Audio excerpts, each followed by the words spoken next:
every show, every experience that we have, we always want to do something kind of educational, talking about the blockchain and the future of digital communities, themed around that. So my name is Stilo, and today we're with Linda Hollier.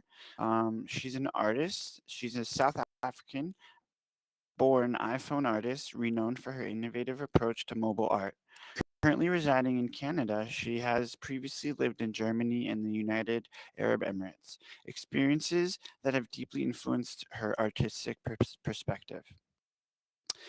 Hollier's creative process involves capturing images with her iPhone, often using slow shutter techniques and transforming them through various apps to create unique textures and blends. Her work explores themes of time, space, interconnectedness, rootedness, movement, and which embodies her conceptual framework termed here to here. Her art has been exhibited internationally and in Italy, Germany, Brazil, Portugal, which is coming soon, Qatar, the UAE, Switzerland, the USA, Spain. And notably, her pieces have been featured in the Sacred Art 3.0 exhibition in Rome, where her animated works were projected onto the ancient stones of Piazza del Popolo, blending spirituality and technology. And beyond her visual artistry, Linda Hollier is a proponent of mindfulness and integral living, often reflecting these principles in her masterpieces. She engages with the metaverse, exploring new dimensions of artistic expression and community connection. So, for more on Linda Hollier, you guys, you can visit lindahollier.com or follow her on Instagram or X at Linda Hollier. That's LindaHollier. Thank you for being with us, Linda. You can correct me on anything that we have here on this bio, but basically, we wanted to get to know you and get to know the artist that is Linda Hollier and where she's at and where she's going. We always love to like talk about the blockchain as well. So I'll be asking you some questions about that and seeing your perspective and if you're even thinking about it. Have you ever even, um, you know, uh, talked to anybody about it? What your plans are? Hello, Linda. Hi, Stilo, and thank you for such a beautiful introduction and also for inviting me to show some of my artworks in your space today. Been following your shows over the years and look forward to you hitting 200 very, very soon. Thank you so much. Everybody, give it up for Linda.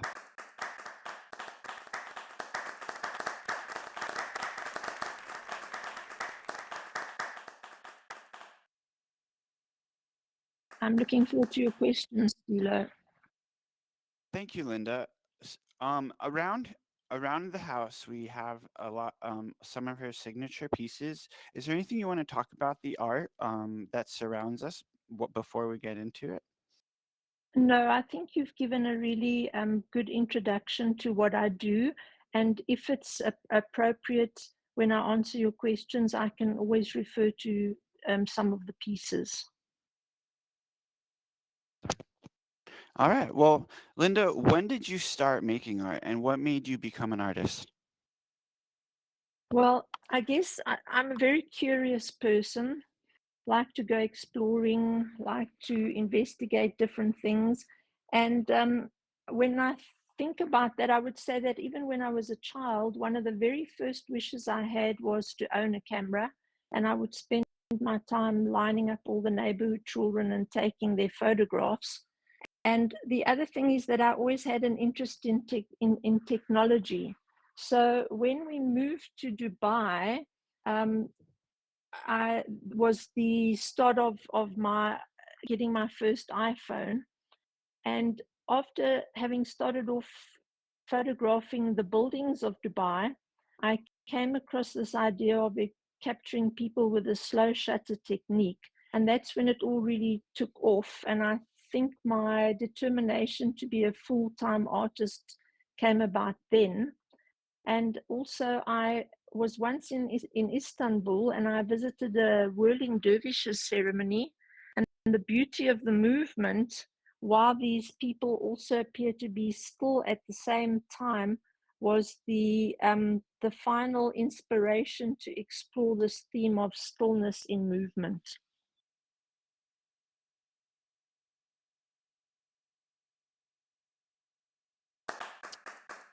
Amazing, everybody. Give it up for Linda Hollier. Thank you so much for explaining that. Really gives us a nice step by step how you came to be. So can you tell us what it's like to have an agent and like what do they help you with?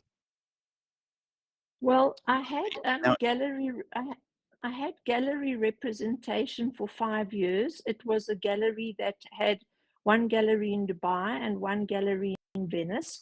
So when you have gallery representation, obviously they feature you on their websites, in their different exhibitions and so on. But currently I have someone who helps me on a personal basis. So this person that helps me with my websites.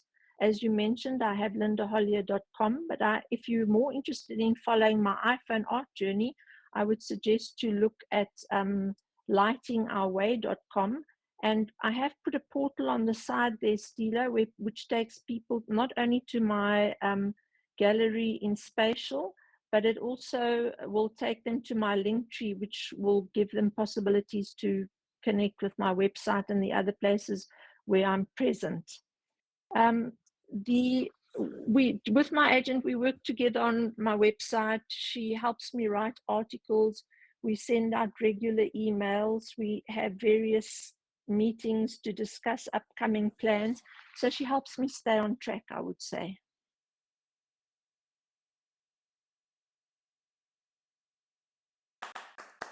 amazing.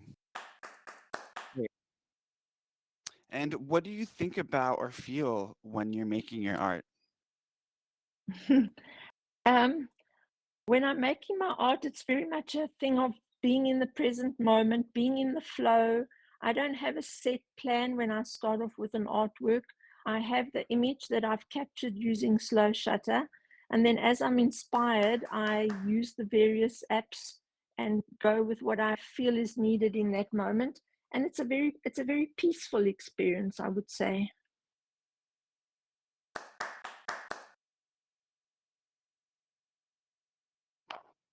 I love that. There's something about the flow state. There's definitely something special. Mm, Lock into very that, special. and all of a sudden time has gone by. You know you're doing what you love, and it's to me it's an incredible connection with our inner selves and the universe. I really believe that. Yes, you've explained that so well. So with your themes, your textures, how do you like what inspires you to the ideas for your artwork? Well, I think the ideas, obviously, when I'm out exploring, I'll capture the images, and that's very much a in the moment thing. I just see something, and it's not so much just the person I'm seeing, it's more the energy that I sense around them. So that's the first inspiration. And then I guess it's very much my reading, the reading that I do, my following of world affairs that influence what the outcomes are of the artworks.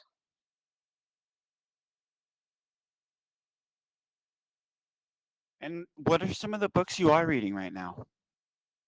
Well, I'm I'm very interested in trauma, personal trauma, generational trauma, collective trauma.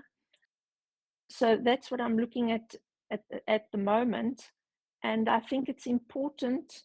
We'll get to talk about it when maybe when I talk about some of the artworks, that the world is in a place where we facing a lot of unknown elements. That's the one thing. And the other area that I'm exploring is time. We think we're just in the present, but the past is so much with us.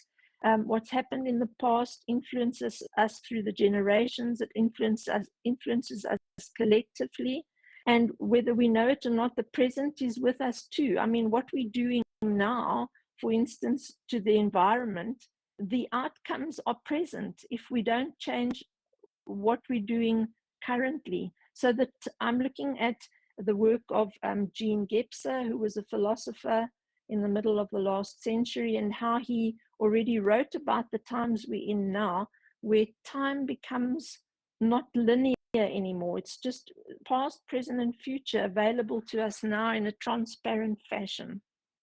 Hope that answers your question, Stilo. That's great. It's incredible. And to have different perspectives of time, is a really special thing. To have the past be detached from you and be in the present and have the future to create for you in that present. Um, Pretty incredible. Thank you for the mind shift and the upgrade on consciousness there.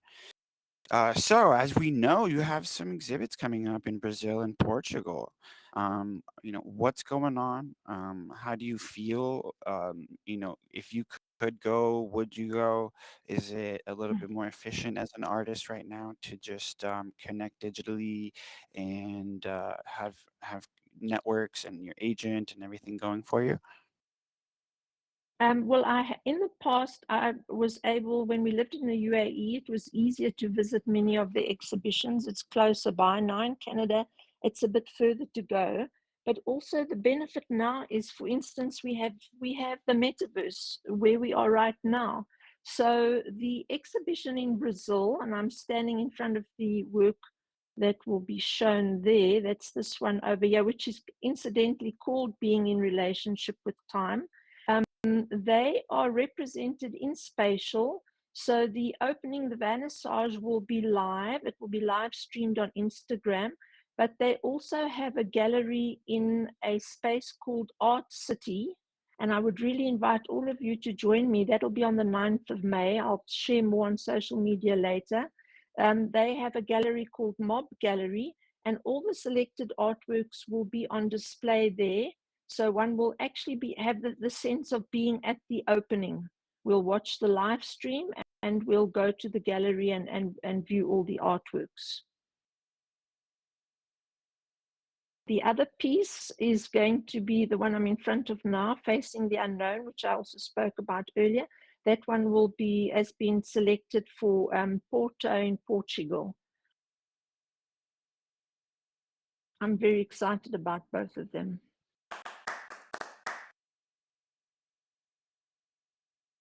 It's incredible. Anyone in Portugal or anyone in Brazil, please let us know if you're gonna be at these exhibits. We'd love to see some footage with you and the photo there. Um, Thank you so much, Linda.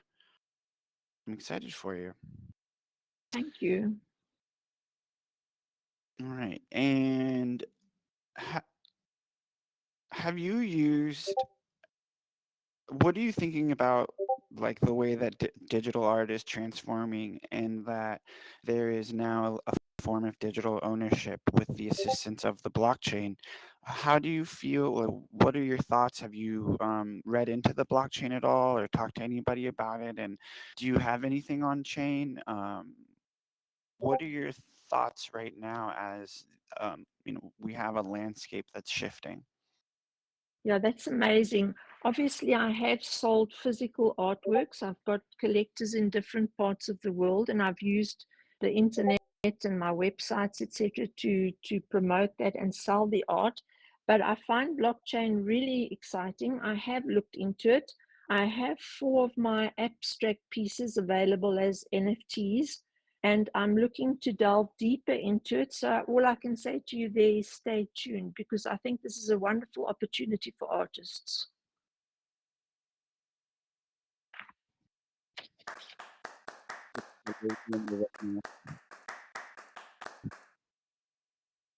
I think it's a great opportunity as well. I believe that, creating pressure is is a great way to build. With NFTs, being very limited, like being very limited with what you have on chain and having that sold is just starting with like one piece, and then when you're going to drop another piece, that second piece, people know it's going to be bought, and maybe you can auction it off. rather than have it for sale at a certain Correct. price. Correct. And yeah, so maybe, and there's so many ways to grow with it. So it's very, very interesting and very exciting. I'm all about what's going on right now in the digital space. I'm very intrigued by the digital space. I like to keep up with what's going on. There's been some incredible stuff happening with AI recently that's been blowing my mind. Things that took years or months are taking days and hours. So I know. pretty special. So what do you want other artists to know about making and sharing their own art? What for someone that maybe, you know, they might not think it's good enough, or maybe they don't want to finish anything, or just as the process of an artist, what could you say to another artist when it comes to creating and sharing and publishing? I would just say just do it and have fun because there's so many benefits from making art. Not only is it a way of an outlet for processing our emotions, it also helps us understand our own emotions. It helps with self-discovery. It boosts self-esteem. It can foster a feeling of self-love, and it's really so good for one's personal growth, and it helps one to explore one's creative potential and find a sense of purpose in life. And it's not a case of, I think we all have that potential. It's just a case of getting started, doing it, and seeing what happens. Absolutely. And I think those are some great words. So let's close it off here. What's your big dream for your art in the future? What's your biggest dream, and how do you hope it can help people or communities around the world? Well, just like the people in my artworks are on a journey, when you look at them, they're inviting you to follow them and to find out the story that's waiting to unfold. I feel like my art has been on a similar journey. I started off just sharing on social media and via my website. Now I'm in the metaverse, and I feel now I'm about to enter another dimension. I'm exploring AI and the animation of the artworks that I have. I'm really excited about that. And it's my wish that the themes that I explore will speak to people and help in creating a better world. The piece behind you, Stilo, is called New Cities. And I think that's what we're being called to do now, to create a new world, more empathy, more community. That's my dream. Thank you, Cyrus, for your comment. Everybody, everybody